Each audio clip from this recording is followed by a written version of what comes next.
Welcome to Far Out with Faust. I'm Faust Chicho, and today I'm sitting here with Darin Olien. Darin, as many of you will know, is the co-host of the internationally popular Netflix docu-series Down to Earth with Zac Efron. He's also the host of the #1 health and wellness podcast called The Darin Olien Show. And he's also the author of the New York Times best-selling book, Super Life, the 5 fixes that'll keep you healthy, fit, and eternally awesome. Darin's like a modern-day Indiana Jones. He's scoured jungles, rainforests, and traveled the planet discovering new and underutilized exotic foods and medicinal plants. And with the ensuing pandemic and the world flying off the rails with viruses and fires, I am thrilled and honored to have Darin beam in today to disclose some major life hacks that can upgrade your health, your immune system, and maybe even save your life. Darin, thank you so much for beaming in, brother. I appreciate it, man. It's good to have you. Let's get into it. Of course, I saw your docu-series Down to Earth with Zac Efron. Awesome show, man. I've been wanting to ask you since I saw it, how did that series come about, and what was your biggest takeaway from it? What did you learn from that experience? Well, it's kind of a funny serendipity story in the sense of how it happened. I mean, I could go all the way back for the last 10 years. People, been in and out of the idea of superfood hunting as a show, and just jumping into that world. But as I evolved as well, and in my superfood hunting time, I would inevitably in the last decade get involved with and also see environmental challenges going on all over the world firsthand. Yeah. So I had this idea. So the long answer to how the show happened was Zac had reached out to me from a Rich Roll podcast I had done. I think the second. Oh yeah, I was watching some of that. Yeah. And Zac had heard about it, where he heard it, and he wanted to reach out. So he let me know, and we just sat down and had an amazing conversation. And he was asking what I was doing in my life and what was happening. And then at the very end, I said, hey, I have this idea for the show. Not even remotely kind of pitching him on the idea at all. I was just like, hey, I'm very excited about this thing. And again, not even at all expecting him to want to do any of that. And then he got really jazzed. And that's so awesome, man. Yeah. So then he ended up actually reaching out to his team because he had an existing idea, or he had an existing show deal with Netflix, but he wasn't that passionate about that idea. And so we ended up morphing some of the kind of travel parts of it into this idea that I had, and we basically got the deal done. And then next thing you know, we're running around the globe. One of the episodes that I really thought was awesome, and that I was like, man, if I ever get to talk to Darin, I'm going to ask him about Lourdes, when you guys were in France and you went to the I think it was his chapel, and you saw the X-rays of that man who had the cancer that had totally eroded his hip. My experience over the past few years has allowed me to witness some pretty amazing things that I think medicine would dismiss as a fluke, or they would call it a medical miracle. So just for context, not everything is deemed a miracle. It has to meet all this criteria, right? It's like all these things.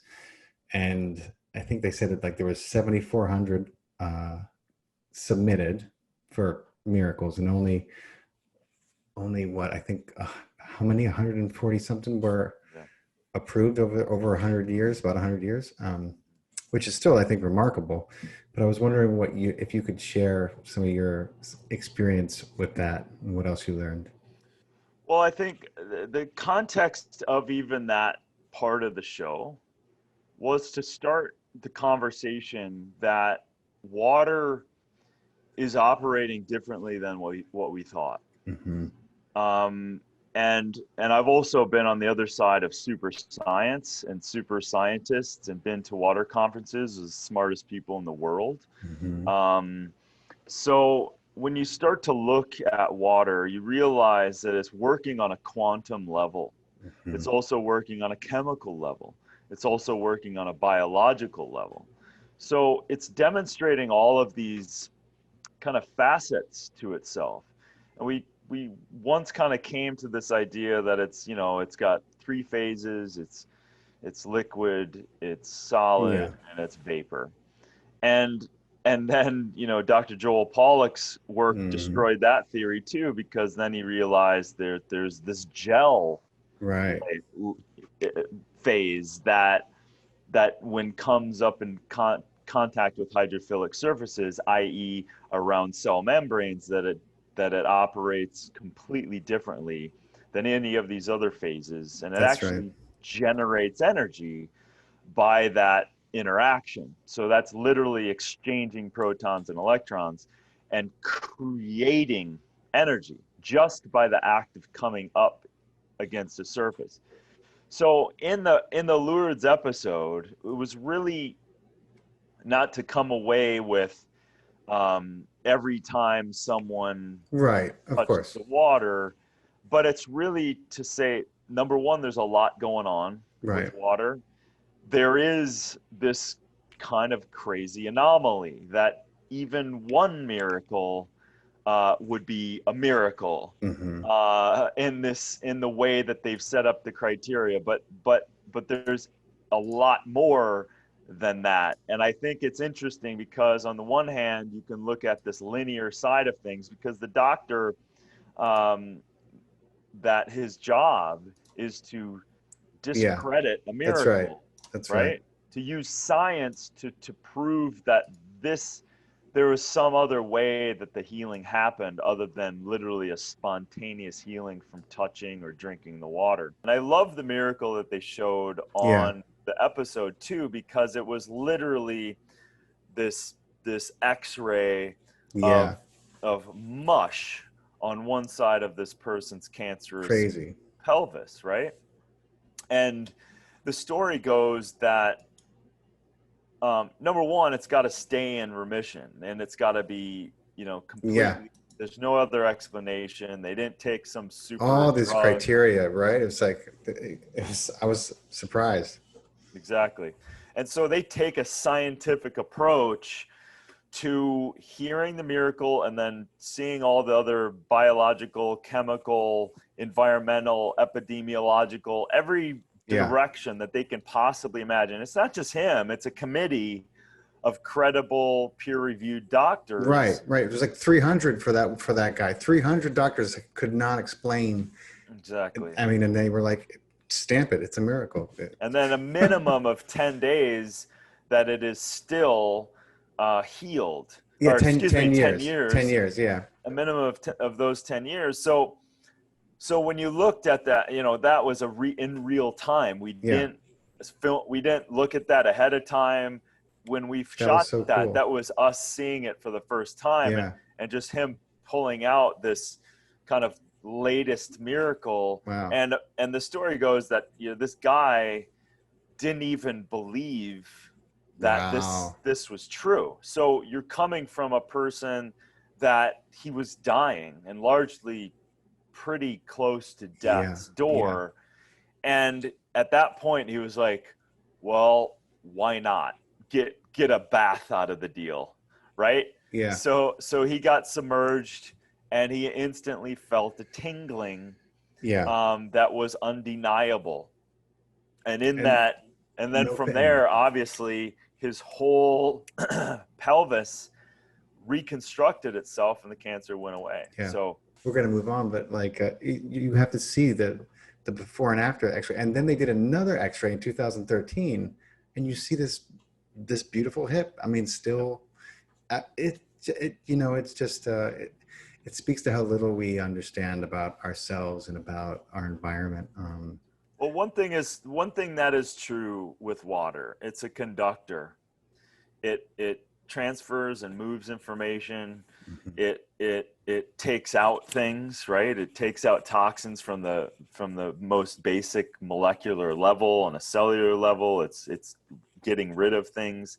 We do know now that it's influenced by frequency and waves and Mhm. emotion, which is also absolutely frequency. Yep. So let's not get woo woo about it. This is real and this is measurable. That's right. And And so if you think about, you know, when Saint Bernadette got this message from Mother Mary and she started digging, and then this spring popped up in Lourdes, and this water that has always been flowing ever since then. And then on top of it, you've got millions of people that come there every year and praying into that space. All that energy, you know, You're right. It's absolute energy right. that people feel. Now, there's 1,000,001 ways to go. Like, just because someone touched that water doesn't mean that everyone's going to spontaneously heal, because everyone's got their own path. That's right. They've got their own reasons. You got their own things that you can't even understand. I wanted to get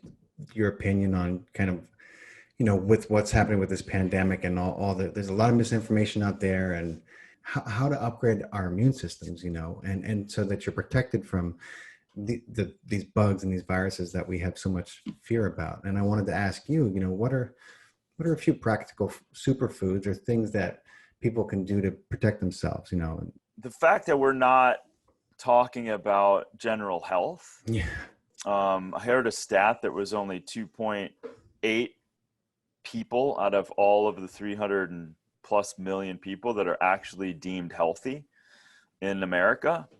So we're really talking about compromised health, period. So if you create, this is very basic for people to understand, if you create your environment as a healthy environment to be pH balanced, to have the minerals, the micronutrients it needs, to be hydrated, to be lower in stress, all of these things, and you eat whole healthy food, i.e. a lot of plants with compounds and protective compounds, then you're creating your micro environment, your ecosystem, as an inhospitable place for the proliferation of bacteria and virus.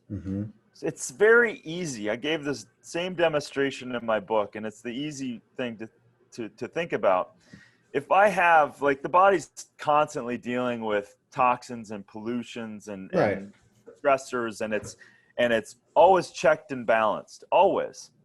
When it gets out of balance, that's where things proliferate and get out. So it's things like, if you have trash and you're putting it out at the end of your street, and you decide, well, the guy's not going to come to pick it up. And so it's sitting out there, and you just keep putting it out there for a month. What shows up? What breeds in that area, in that situation, right? You get bacteria, virus, vermin. Raccoons, vermin, you name it. All of that. Bug, yeah. And so that's a beautiful, you know, it's part of how life keeps itself going. It's how the microbiological world works. It's how the virome world works. So if I am a system and I treat it like crap and don't feed it well, then I am a great host for not only degenerative disease, but I am a great environment to invite in the proliferation of that imbalanced disease, bacteria, disease, and whatnot. So the silver lining, I think, on this COVID thing is it's blaringly obvious that our priorities are completely on top of their head. And we have to continue to rise up in terms of, number one, individual sovereignty. So governing ourselves with what we're putting in our mouth, how we're taking care of ourselves, how well we're sleeping, the healthiness of our water, relationships, the other people, the consciousness that we're receiving, i.e. turn off the television. You know, all of this stuff is playing into our epidemiological expression and our environment.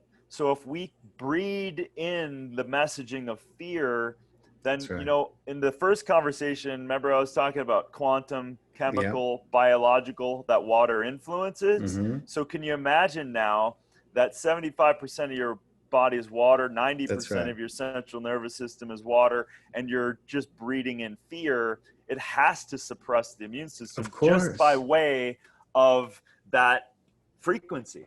I mean, then throw in a little extra stress. You are setting up the conditions, not just for COVID, for shit. I mean, you name it. You can go right down the line. You are setting yourself up for, I mean, your body for failure and for disease, literally on every level. The moment you start to walk around like that, and you know, it's this world we're living in is a little crazy right now. You know, I started to say a lot of that when this started, and you know, people get very hostile because first of all, because of the amount of fear that's going around. I think, you know, and I understand that, but you know, it's like it also shuts off information. There's nothing else is allowed in once they're in that state. And I just go back to, because you know, for me, I'm not going to spend my energy yeah, politically debating this stuff. There's some good people that do that. I'm just yeah, not going to do it. I'm going to go back to your own sovereignty. yeah, And maybe there's a point where we do have to, well, there is a point, and there is many people doing it, but I want healthy people kicking ass. I've said yeah, that several times. So I want you healthier in your body, mind, and soul. mm-hmm. And then you're more informed in terms of being able to respond Yeah, to things. So, you know, and that's hear them and understand them and perceive them. You know, exactly. And so for me, I look at this situation, you know, in my optimism lens. I mm-hmm. look at it from the perspective we're talking about. It has outed the really bad system that we've had in place, and that bad system is not about us being well. It's about us being in fear of getting sick. And instead of, you know, we already know the virus has already screamed at us and told us that healthy people that don't have Yeah, underlying causes that's largely right. are not affected. Loud So, and clear, whether you're 101 or, you know, I mean, like, you know, there's been people who have got it who are really in that age bracket, but they were healthy and of they course, got it recovered, you know? of course. So it's an environment. You're creating an environment. So this is sovereignty. This Hmm. is taking responsibility for yourself and your life, That's right. and not being a victim to receiving, having the faith and the trust of hundreds of thousands of years of our evolution, Hmm. that our immune system, our microbiological system that's been around for millions of years, that it has, the microbes and the viruses have no interest in No, wiping us off the planet. no. They have an They're interest not in, weapons. They're not, I mean, we've weaponized them to such a degree, it's insane. It's yeah, crazy. It's just the the whole thought process about viruses. I mean, you know, people aren't aware. I've been learning a lot from Dr. Zach Bush, who I'm sure I imagine you've very good friend. yeah, and I've been learning so much about viruses from him, and you know, I just think people have no idea how fundamental they are to this human machine, to this organism. I mean, we literally wouldn't be walking around without them. So it's not like Right. they are not our friends. People can just go with this one point, which Zach explained so well, and that is, you know, look at this situation differently. Again, you know, Zach and I have had these conversations, whereas if you're looking at viruses, you're like, ooh, bad, evil, Yeah, don't catch it. But the fact of the matter is 10 to the 30 that's right. viruses are in our air right now. 10 to the 30 are on our surfaces. 10 to the 31 are in our water. Right. So they're all around us, in us, on us, but they're not activated in terms of the infectious side or the dangerous side, because the bodies, the ecosystem Hmm. of us keep it in balance. But the moment we start to get out of balance, then things to proliferate. The other side is, imagine this idea that when you get a new application of your phone, it Hmm. needs to upgrade. Well, viruses are also demonstrating and showing and upgrading us for That's right. adapting environments. So they're giving us information. That's right. So if you are already compromised, i.e., most of the Americans are compromised in some form or fashion, you are not capable, or at least less capable of upgrading your system to That's right. adapt to the growing stressful environment. So again, you go back to, well, what's the best thing for me to do? Take care of yourself, eat well, drink well, be around good people, Yeah, celebrate life, get exposure to soil and that's right. plants and nature and sunlight and grounding and all of that stuff. Yeah, And that will create balance. That will create strength. That will create balance in your ecosystem, so that when something like this happens, it's literally a blip that's on your right. radar. So from that perspective, that's the foundation. And then of course, from a superfood perspective, Yeah, give me I, three foods that like three. What would you say? Three foods people could eat to boost their immune system. They could well, take from the this. clear and obvious one is the one that I showed on the show, and that is my favorite and one of the greatest vitamin C natural producing plants in the world, and that's camu camu. Camu So, camu. so from that perspective, if you go, hey, increase your vitamin C, there's thousands of data of research that shows obviously that vitamin C boosts your immune system. But from my perspective, well, instead of using ascorbic acid or some pill, why not you go to the whole plant food, so that you can at least, you can get it here from a dried Yeah, pulverized standpoint, and then increase your dosages, because you're also not only just getting isolated camu camu, you're getting these other benefits and antioxidants that this camu camu has created for yourself. And then camu camu shows that it also helps with inflammation, mm-hmm. brain degeneration, and potentially BDNF support, brain-derived neurotropic Mm-hmm. factors. So that's one, and it's a very easy one. And then listen, from the modern day stressors, I definitely would lean on some of the great adaptogens, and that list is long. But certainly the fungal kingdom, like Mm-hmm. chaga mushrooms, is fantastic. One of the great immune modulators on the planet. Nice, nice. Also, the melanins in the chaga also helps the melanin conversion in the skin. So our skin is intimately connected to vitamin D, which Yeah. is intimately connected to our immune system. So Mm-hmm. chaga mushrooms with sun exposure, incredibly potent Nice. combination. And then I would, things like, potentially cordyceps and Schizandra is one of my favorite Sandra. adaptogens. Schizandra comes from the kind of the sovereign mountains of Tibet and China and areas like that. So that one's kind of a base and one of the longest used adaptogens in the world, with over 10,000 uses Nice. of kind of a base of most of the formulations, Mm-hmm. ancient formulations in traditional Chinese medicine. And then of course, ashwagandha from Ayurveda tradition is incredible, along with tulsi. Those are two other great Awesome. adaptogens. Yeah. And then, Uh, of course, just one more, living green formula, like living spirulina, food grade Food grades, but spirulina. okay. So they're not the powder. Food grade frozen spirulina Okay. has all of the B vitamins, infinitely more chlorophyll, infinitely more antioxidants, iron, vitamin A, you name it. So Nice, man. so those are some power foods. Nice. Thank you so much for sharing that. I think there's going to be a lot of people writing stuff down after they hear this segment. I have to talk to you about, while I have you, I know that one of your superfood passions is the baruka nut, right? So how did you come across them, and what do they taste like, and why are they good for you? Oh, dude, if you haven't eaten them, we got to get you I some. mean, man, I would love to try. It's gonna change your life. Um, well, I was looking over here at something else. I was in the Brazilian Amazon looking.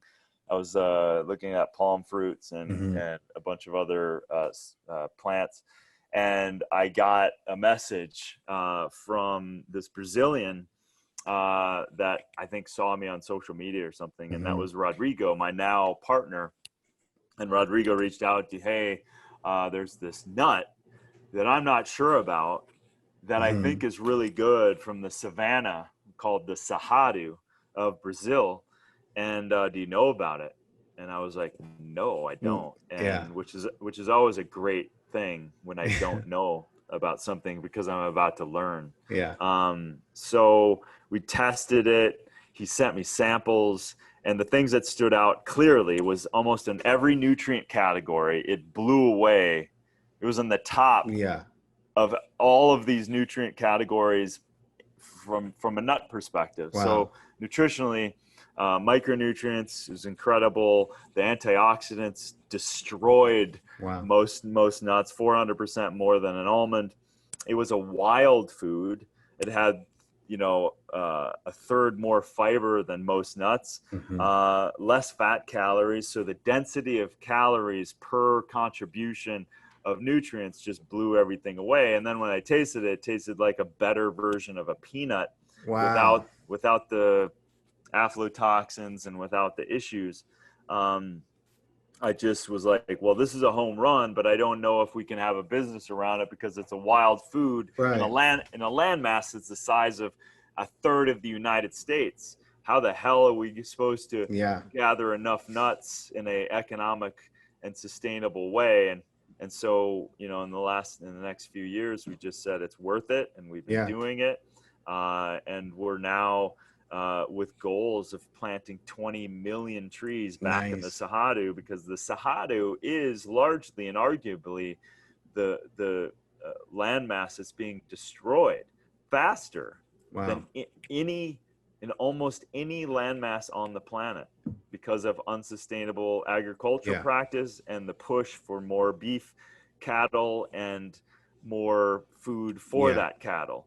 So we're aggressively trying to give back the value of planting more of these Barozeta trees, and then obviously buying the nuts that they produce, which creates the value. So therefore, the indigenous people don't have to cut down the trees in order to make.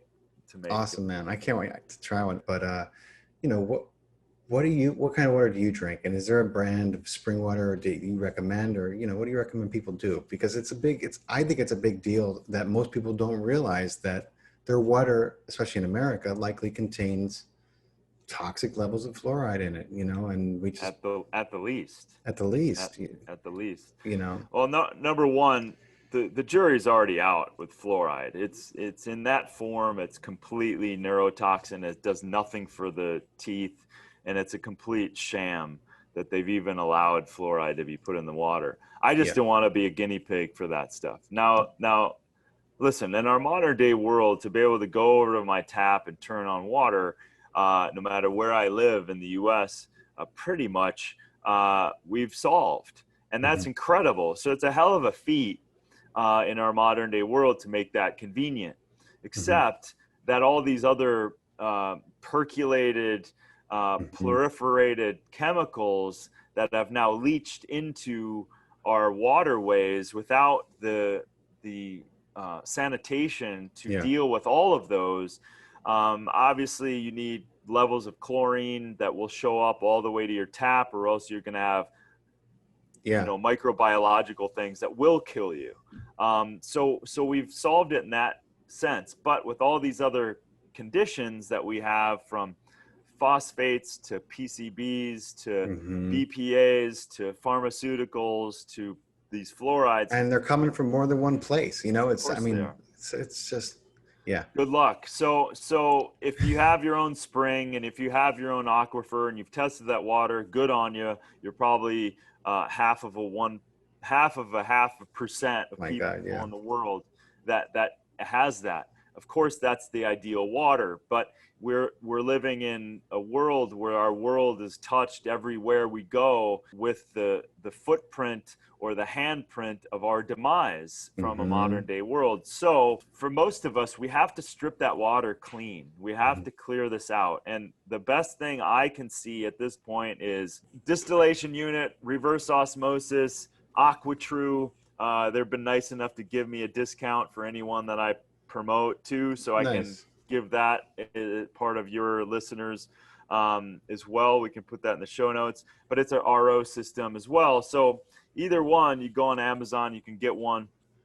But then it's very, very important to add effective, the proper size electrolytes back into the water, because Yeah. we need the electrolytes, we need the minerals in order for conduction, and that conduction is necessary for all of our mechanisms, right? Because That's right. we are voltage at our core.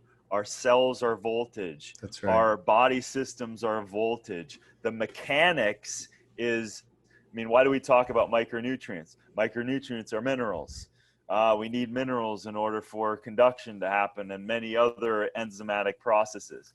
So from that perspective, add a little easy thing, add pristine sea salt or Himalayan crystal salt back to the water. We're not talking dumping salt in your water. We're talking just a touch, a pinch per glass, a half a teaspoon per gallon, Yeah. but now gives you about exactly what you need in order for the electrolytes to be there and for hydration to happen on an osmotic way within the cell, within inside and outside the cell. Yeah. So that's the easiest thing. And then without, a whole nother, podcast is the side of water that we alluded to a little bit. And that is the influence that we can have on it. Yeah.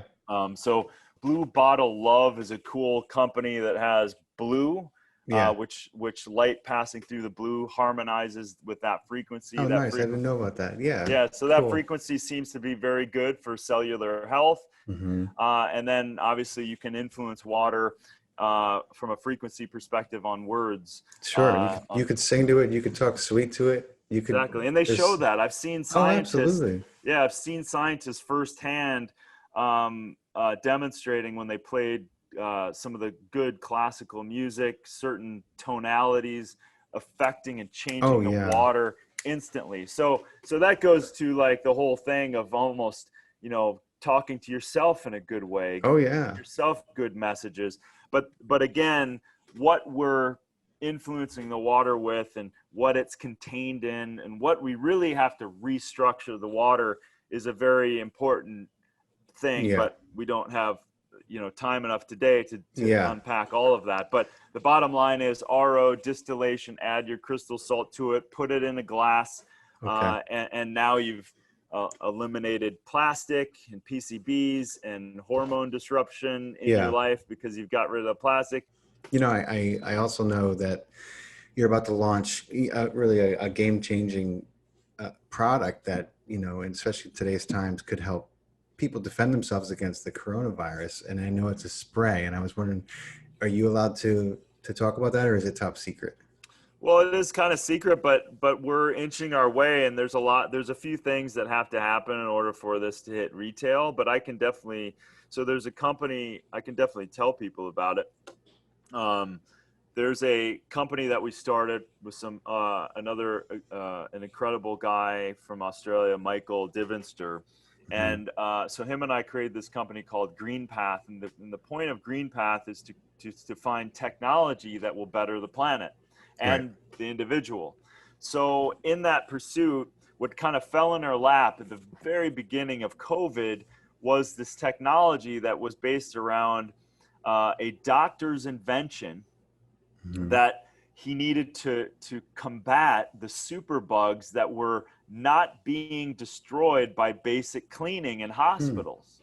And so he realized, literally, if I take a shot or put any kind of orthopedic into somebody, that I could kill them because I would bring in a superbug into that environment, and MRSA, staph, it could literally eat them from the inside out and kill them, which is actually happening in this right now in this day and age.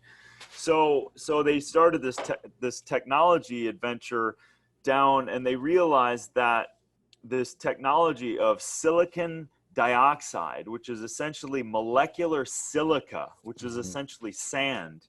It's not a chemical, that when suspended with heat and temperature in deionized water, that you can spray it on any surface And in the drying process, it creates shards of glass on a molecular level. What? And so shards of glass, now you can't feel it. I Right. can't feel it. It It's doesn't like register. microscopic almost. Yeah, so think about, viruses are about between 60 to 90 nanometers or Hmm. nanomoles.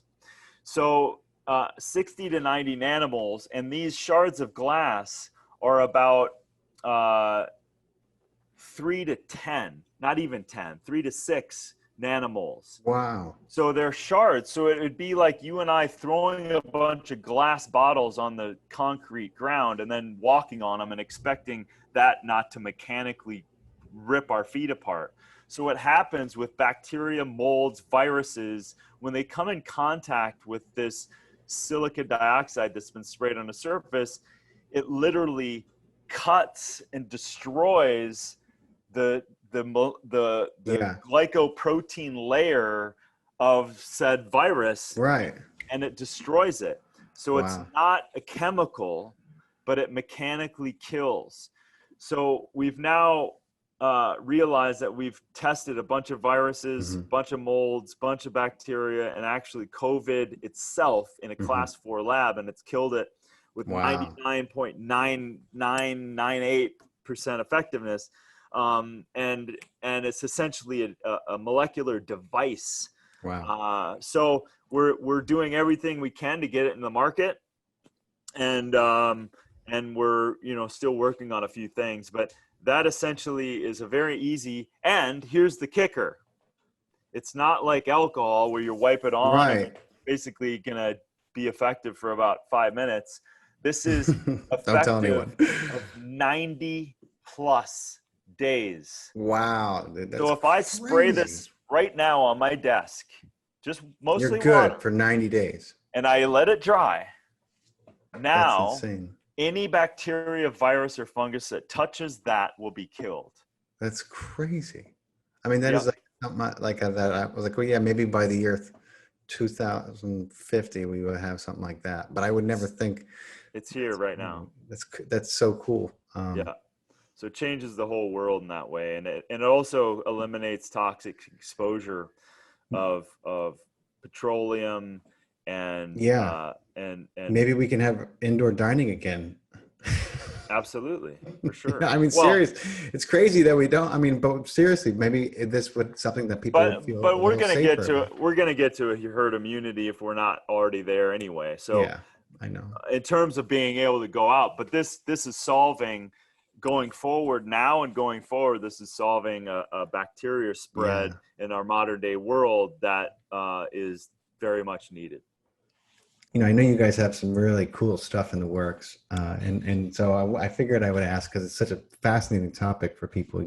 Are there any other game-changing technologies you got kind of lined up that you can talk Oh, about, or are they top secret, dude?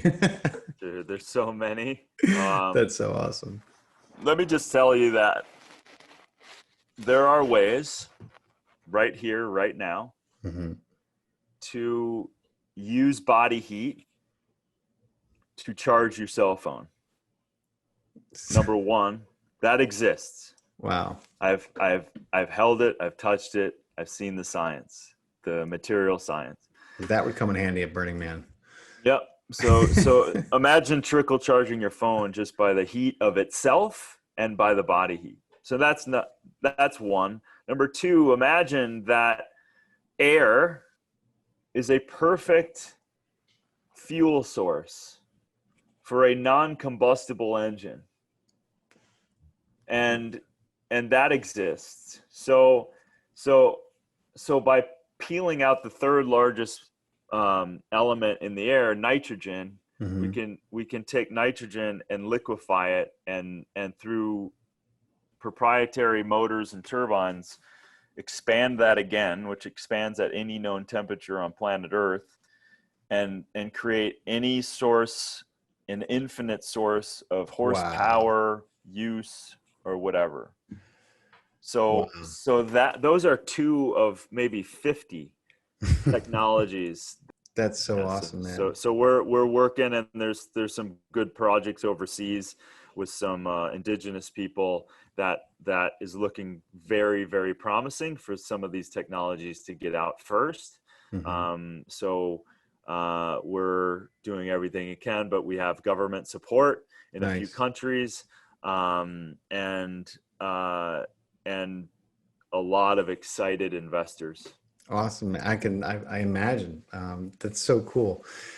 I wanted to tell you, Darin, I learned about the loss of your house in Malibu and those devastating fires of 2018. And, I'm so sorry for that tragedy. And I was just checking out your Instagram stuff, kind of doing my homework. And I saw this awesome photo of you and your dog on the property. And it was such a moving photo. So I wanted to, apologize to you about that. And, since California and we have these raging fires going on right now, what can people do? I mean, I see these pictures that look like they're from, a different planet. I mean, do you have any advice for people how to protect their lungs and, their immune system? Because I know that cannot be good being out in that, trying to breathe that. No, it isn't. I mean, it's one of those things that if you can shut your windows and make sure check your filters and your air conditionings and stuff like that, and make sure that those are clean, and you can definitely minimize some of that stuff. And then it just double down on all of the principles of taking care of yourself. So really, really make sure that you're sleeping well, really make sure that you're hydrated well, really make sure that you're eating well, and you're making sure that the virtue of rest is applied, right? So you're really not stressing yourself out. But yeah, I think, listen, it's obviously hit me as hard as it could anybody. And there's a lot of people who have been losing their homes even this year in a big way in California, Oregon, Washington. Yeah, my God. We've already 2.5 million acres in California. So there's a lot of people going through it right now, and a lot of people have lost their homes. And I think there's this colliding of not understanding fire ecology, and allowing the fuel, the brush, the trees, the ecosystem to kind of get out of control, in the sense where we haven't done enough balancing of the ecosystem and controlled burns and things like that. And because of that, we've also destroyed part of the ecosystem because it's burned so hot. But I am aligning with a company, not really a company, it's an NGO called One Tree Planted. And right now they'll be releasing some videos out talking about fire ecology, talking about the California situation, but anyone watching can benefit from it. But what we're going to be doing is doing a tree planting program where anybody, anywhere in the world can get with their family, buy a tree, and an indigenous tree for your area to plant those trees. That's an awesome idea. Yeah, so that's something that if everyone does that, plants a tree, think of 300 million planting trees. So this is one of the actions I'm taking. It's a no-brainer. It is. It's a great idea, man. Yeah. So we're getting with Cal Fire, the organization Cal Fire, and we're. That's fantastic, man. I'm gonna do it. It feels really good. I mean, if you actually do it, if you actually buy a tree and put it in the ground and show your kids, your family, your, almost in memoriam even for people in your life. What a powerful thing, because you're literally putting something in the ground that's rooting down, that's sequestering carbon, that's balancing the ecosystem, that's contributing way beyond potentially your life. So what a legacy.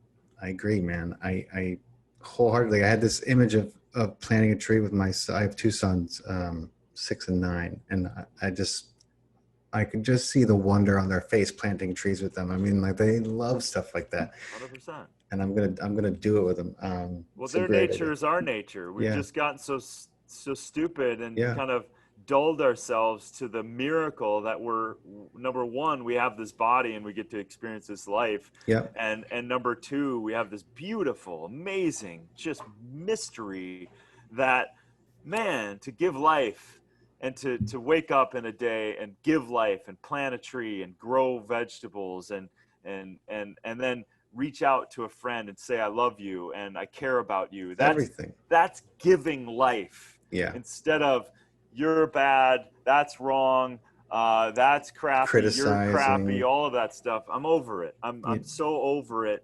that I'm with you, man. I'm going the other way. The DNA goes like this when you say that, when you do that, when you experience that, and it goes like, it literally expands when you're doing the other things. One is life-giving and the other is the opposite. Tell me if anyone on the planet plants a tree, if they're going to feel better after. Right. I mean, find me one person who's going to be upset about it. You know what I mean? Like, how could you? But, I know you launched a new health app, 121tribe.com, right? It was early 2020. And I was wondering if you could talk about the kind of the aha moment you had that sparked you to create that app, and could walk us through how it works and what its mission is.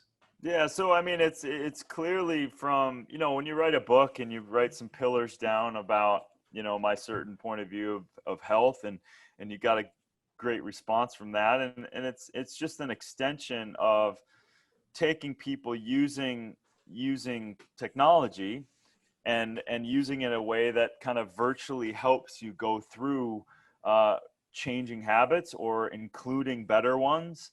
So we have, water trackers in the app. We have little educational videos that pop up while you're making a new recipe. So understanding what you're doing while you're doing it. We have functional movement stuff. So giving people ideas and how to move and how to free themselves within that. So I really believe that through easy information, inspiration, and great recipes and guidance is the way we need to go. And of course, using technology as a way for me to kind of step in your world and help you along the way.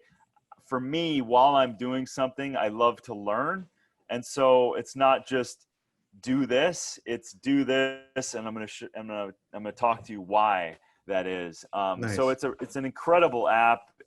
We have gotten just a huge amount of incredible feedback and before and afters, and we're moving now to a next phase.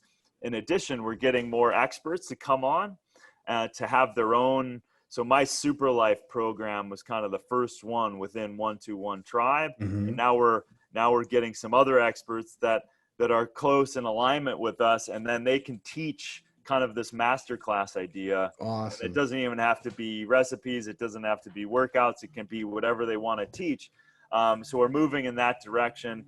What is the one piece of advice that you would leave for the human race, let's say, that you believe that they should understand that would elevate their existence here?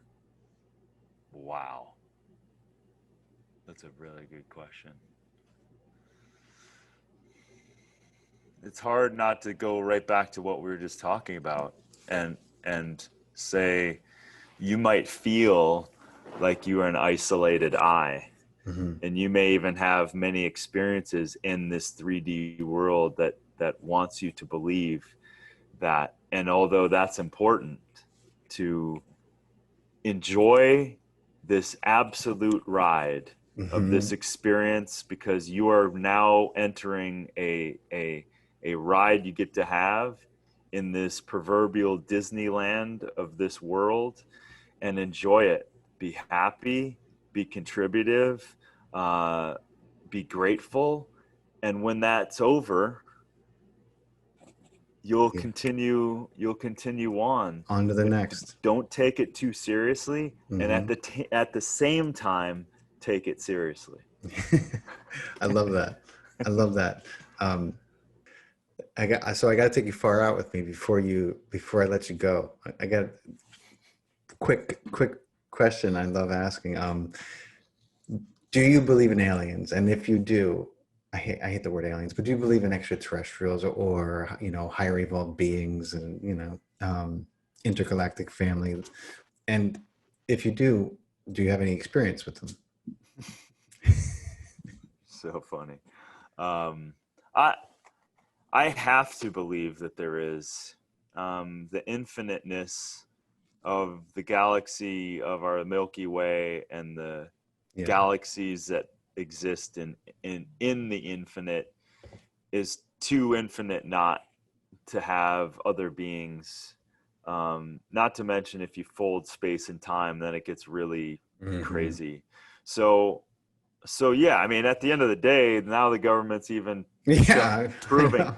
And by the way, 20 years ago, I met the lead scientist for the unmanned space exploration for NASA, and he already told me Yeah, directly, face to face. of course. Yeah, Um, they've been sitting on so it for so long.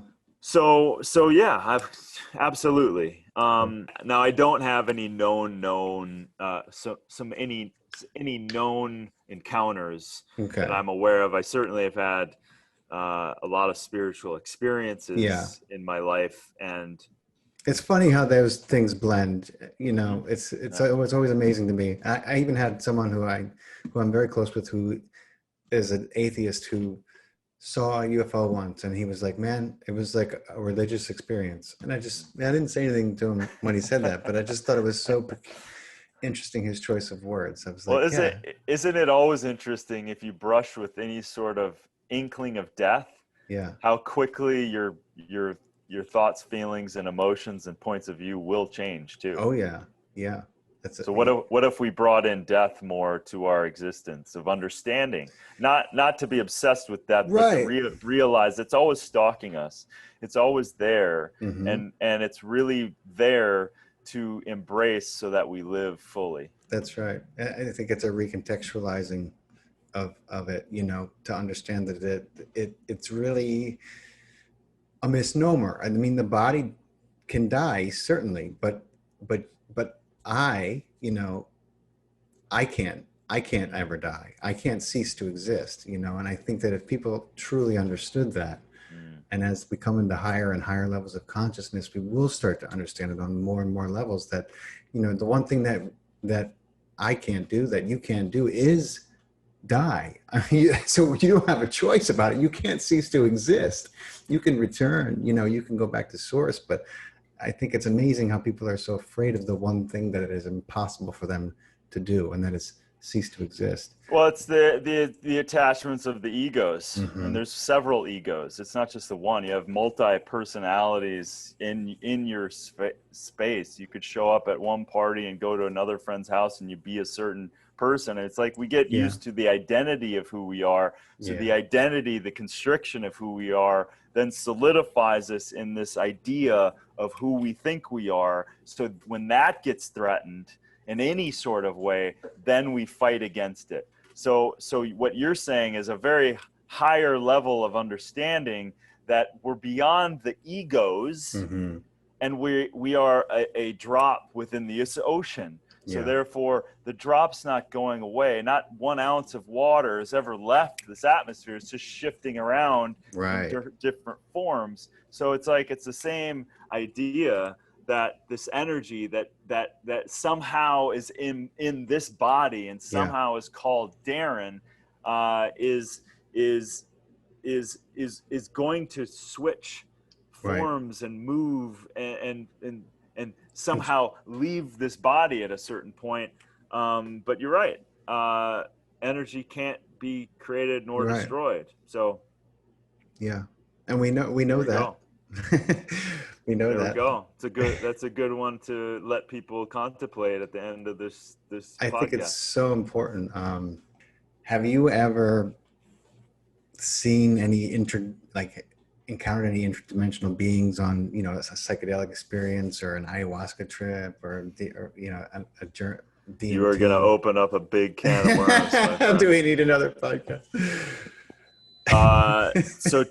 So 20 years ago marked my last ayahuasca experience. Okay.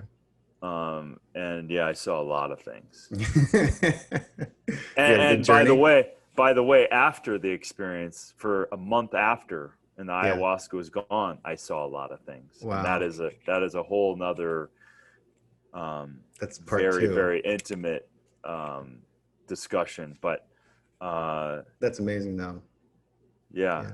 So it was a good journey. It was an amazing journey, you would say. Or some of it. Okay, I understand. Some of it, not so much. But ultimately, yes, it was one of the most powerful and incredible and gnarly things in my life. Yeah. That last one, I swear I'm gonna let you go. I know you have to go.